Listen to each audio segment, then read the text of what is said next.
Niin, päivä 3 on saapunut Kitoon ja me ollaan lähdetty tämmöiselle vuorelle, jossa on termopäättejä, eli tällaisia kuumia lähteitä. Papajakta on paikan nimi.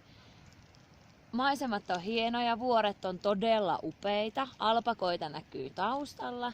Pikkasen on harmaa sää, me ollaan käytännössä pilvien korkeudella, ajettiin pilvien läpi tuossa äsken.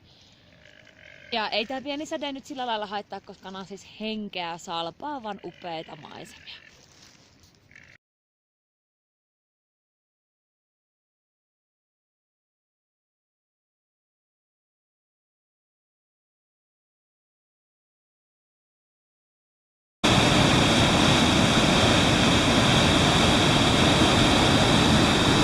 Kerropa Salla, missä me ollaan nyt?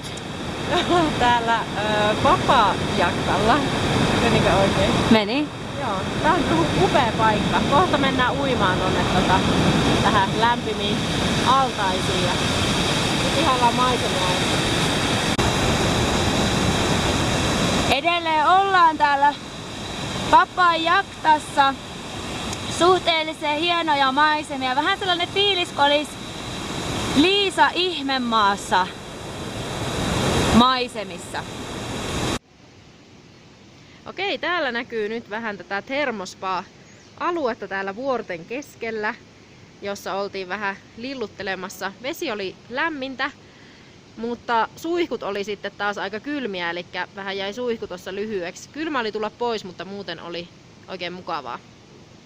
Nähtiin aika mielenkiintoinen näkyy tuossa löllytellessä vedessä. Täällä annetaan semmoisia termospaa-hoitoja, joihin naiset tai miksei miehetkin sai sitten palkata tällaisen nuoren miehen lilluttelemaan heitä kellunta-asennossa tai sitten ihan semmosessa, jos he eivät osannut sen kellunta-asentoon mennä, niin semmosessa kippura-asennossa, kuten prinsessaa kantaa tuonne Satulinnaan. Ja hauskinta tässä oli tietenkin sitten ne asennot, missä tämä nuori herra leväytti tämän vanhemman haarat auki ja meni sinne haarojen väliin sitten jatkamaan tää lilluttelua ja pyörittelyä.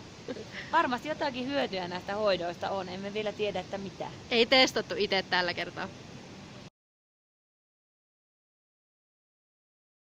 Nyt pysähyttiin tämmöiseen paikalliseen pikkukioskiin syömään. Täällä näkyy vähän paikallisia herkkuja.